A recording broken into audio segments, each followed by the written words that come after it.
안녕하세요, 여러분. This is Anthony Jarsaniba, vlogger South Korea. So, in this lesson guys, panibagong lesson na naman ang i-share natin. Ito ay tungkol sa mga words na mahirap bigkasin. Okay?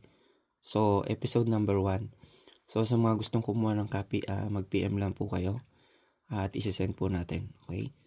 So, ayan, naka-Korea na siya guys. Ito yung mali and then ito yung tama. So, number 1, itong pangmulguan. Okay? So, ang mali ang nabasa niya guys, pakmulguan. Hindi po siya pakmulguan ang basa. Okay? So, ang tamang basa niya guys ay pangmulguan. Okay?